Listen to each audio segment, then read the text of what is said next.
매일 아침 하나님과 함께 누리는 하늘의 양식, 오늘 만나. 그런즉 너는 이 백성을 위하여 기도하지 말라. 그들을 위하여 부르짖어 구하지 말라. 내게 간구하지 말라. 내가 내게서 듣지 아니하리라. 너는 그들이 유다 성읍들과 예루살렘 거리에서 행하는 일을 보지 못하느냐? 자식들은 나무를 줍고 아버지들은 불을 피우며 부녀들은 가루를 반죽하여 하늘의 여왕을 위하여 과자를 만들며 그들이 또 다른 신들에게 전제를 부음으로 나의 노를 일으키느니라. 여호와의 말씀이니라. 그들이 나를 경노하게 함이냐? 자기 얼굴에 부끄러움을 자처함이 아니냐? 그러므로 주 여호와께서 이와 같이 말씀하시니라. 보라, 나의 진노와 분노를 이곳과 사람과 짐승과 들나무와 땅의 소산에 부으리니 불같이 살라지고 꺼지지 아니하리라 하시니라. 만군의 여호와 이스라엘의 하나님께서 이와 같이 말씀하시되, 너희 희생제물과 번제물의 고기를 아울러 먹으라. 사실은 내가 너희 조상들을 애굽 땅에서 인도해낸 날에 번제나 희생에 대하여 말하지 아니하며 명령하지 아니하고 오직 내가 이것을 그들에게 명령하여 이르기를, 너희는 내 목소리를 들으라. 그리하면 나는 너희 하나님이 되겠고 너희는 내 백성이 되리라. 너희는 내가 명령한 모든 길로 걸어가라. 그리하면 복을 받으리라 하였으나 그들이 순종하지 아니하며 귀를 기울이지도 아니하고 자신들의 악한 마음에 꾀와 완악한 대로 행하여 그 등을 내게로 돌리고 그 얼굴을 향하지 아니하였으며 너희 조상들이 애굽 땅에서 나온 날부터 오늘까지 내가 내 종 선지자들을 너희에게 보내되 끊임없이 보내었으나 너희가 나에게 순종하지 아니하며 귀를 기울이지 아니하고 목을 굳게 하여 너희 조상들보다 악을 더 행하였느니라. 내가 그들에게 이 모든 말을 할지라도 그들이 너에게 순종하지 아니할 것이요 내가 그들을 불러도 그들이 내게 대답하지 아니하리니 너는 그들에게 말하기를, 너희는 너희 하나님 여호와의 목소리를 순종하지 아니하며 교훈을 받지 아니하는 민족이라. 진실이 없어져 너희 입에서 끊어졌다 할지니라. 너희 머리털을 베어버리고 벗은 산 위에서 통곡할지어다. 여호와께서 그 노하신 바 이 세대를 끊어버리셨습니다.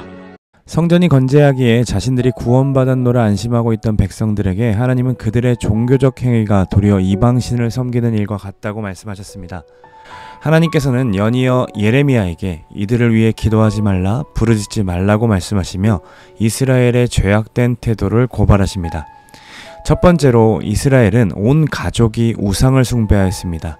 17에서 18절을 보시면 유다 성읍들과 예루살렘 거리, 곧 이스라엘 곳곳에서 자식들은 나무를 줍고 아버지들은 불을 피우며 부녀들은 가루를 반죽함으로 무엇을 한다고 말하고 있습니까?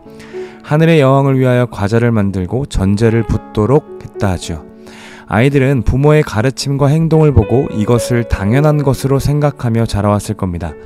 어쩌면 이러한 행위들이 예배라고 느끼지 못했을지도 모릅니다. 아니, 부모들도 이것이 우상 숭배라고 생각하지 않았을 겁니다. 하나님께 예배하는 것만이 숭배이고 마치 기우제나 조상들에게 제사를 지내는 것처럼 전통적인 행위라고 생각했던 거죠. 우리 안에도 이와 같은 우상들이 숨겨져 있는 것을 아십니까? 이 팀 켈러라는 목사는 우리의 마음이 우상 공장이라고 표현했습니다. 그의 책을 인용해서 말씀드리자면, 우리는 아프로디테 동상 앞에 무릎 꿇지는 않지만 오늘날 많은 젊은 여성이 외모와 몸매에 과도히 집착한 나머지 우울증과 각종 섭식장애에 시달립니다. 실제로 아르테미스에게 향을 피우지 않아도 돈과 성공을 세상의 최고의 가치로 떠받들며 우리의 자녀들도 계속해서 인신제물로 바치는 것을 하고 있다라는 거죠. 직장에서 높은 자리로 올라가기 위해 더 많은 재물과 위신을 얻기 위해 가정과 공동체마다 팽개치는 것이 우리의 삶이라면 그것이 바로 우상 숭배라 말할 수 있습니다. 아닌 것 같지만 자녀들의 신앙은 대체로 교회보다 가정의 영향을 가장 많이 받습니다. 교회에서 아무리 복음의 가치와 세계관의 변화를 맛본다 할지라도 가정에서 여전히 돈이 제일 중요하고 성적이 제일 중요하다는 것을 강조한다면 오늘 본문처럼 자녀들에게 하늘의 여왕을 위해 나무를 줍고 없게 하는 행위와 같다는 겁니다. 이들은 어려서부터 잘 사는 것의 기준을 부모로부터 배워왔고 터득해왔기에 부모가 복음적으로 살아내지 못하고 자녀의 삶을 해석해주지 못하면 결국 자녀들도 복음적으로 살지 못하는 게 당연한 것이 되고, 더 나아가 성적을 중시하고 미를 중시하고 돈을 많이 버는 삶을 중시하는 것이 왜 잘못된지 모르고 살아가게 됩니다. 어려서부터 부모를 통해 보았고 또 자연스레 자신들의 비전과 목적도 세상 기준으로 정해왔기 때문인 거죠. 당연히 이들에게 복음은 교회에서만 작용되는 것이고 세상에서는 어떤 능력도 발휘하지 못하는 것이 됩니다. 마치 이스라엘 백성들이 성전에서 예배는 드리지만 하늘의 여왕을 섬겼던 것과 같은 것이죠.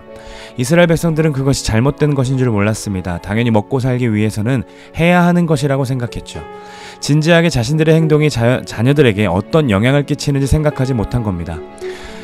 사랑하는 여러분, 우리의 가정은 우상으로부터 안전하십니까? 우리의 자녀들은 정말로 복음적인 가치로 자신의 삶을 바라보고 판단하고 있습니까? 오늘 본문은 우리들에게 묻고 있습니다. 자녀를 세상에서 잘 되는 자로 키우고 싶으십니까?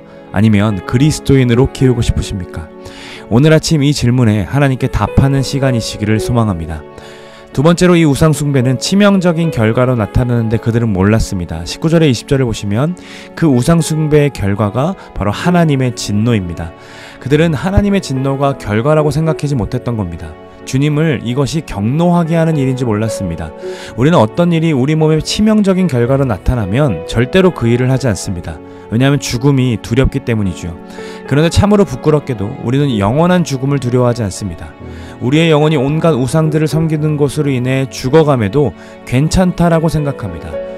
사랑하는 여러분, 우리가 당연하다고 하면서 돈을 중시하고 세상 가치를 중시하는 태도, 우리가 또 어쩔 수 없다라고 말하면서 자녀들에게 복음의 가치가 아니라 세상의 가치를 주장하는 태도의 결과가 하나님의 진노임을 기억하시기를 소망합니다. 그 진노하심은 예수님도 두려워하시며 피하시고 싶으셨던 잔이었습니다. 오늘 본문에서 우리는 하나님의 답답해하심과 간절하심을 보게 되는데 21절부터 보시면 하나님은 마치 자신을 사랑해달라고 애원하는 분 같습니다. 내가 너희를 애굽에서 구원하는 것은 번제나 희생제사를 받고자 했던 것이 아니었다. 나는 내 목소리를 들어달라 했다. 그리하면 내가 너희의 하나님이 되고 너희는 내 백성이 되리라 했다. 이게 어떤 말입니까? 우리로 해석하면 내가 너를 구원한 이유, 너와 함께 살기로 결정한 이유는 너의 헌신, 너의 헌금, 너의 선물을 받고자 함이 아니었다라고 하는 거죠. 나는 네 목소리를 들어주기를 바랬다라고 말하고 계시는 겁니다. 여러분, 이스라엘은 이 프로포즈에 순종하지 않았습니다. 귀 기울이지 않았고 자신들의 악한 마음에 깨와 악한 대로 행했습니다. 그 얼굴을 하나님께로 향하지 않았고 등을 돌렸습니다. 그럼에도 하나님은 포기하지 않으시고 선지자들을 꾸준히 보내셨죠. 그들을 통해 돌아오라고 요청하셨습니다. 그러나 그들은 순종하지 않았고 귀를 기울이지 않았습니다. 결국 그들은 교훈을 받지 아니하는 민족, 진실이 없어진 민족이 되었습니다. 하나님이 세우신 나라였는데 하나님의 목성을 청종하지 않는 나라가 되었던 겁니다. 오늘 본문을 통해 우리의 삶을 돌아보기를 원합니다. 우리 주님은 끊임없이 불순종하는 우리를 내버려두지 아니하시고 자기 아들을 아낌없이 내어주사 우리를 그리스도의 신부요 그리고 거룩한 의의 자녀로 삼아주셨습니다. 그럼에도 여전히 죄를 끊지 못하고 살아가는 우리를 아시기에 우리 주님이 다시 오실 때까지 몸과 혼과 영을 거룩하게 보존하시기 위해 성령 하나님을 우리와 함께 살게 하셨습니다. 그리고 그분을 통해 계속해서 돌이키라, 돌아서라 말씀하십니다. 그러나 여러분, 우리는 계속해서 듣지 않습니다. 오늘 만나를 듣고 하루를 시작하지만 아침에 바쁘게 나오며 가족들에게 짜증을 퍼붓습니다.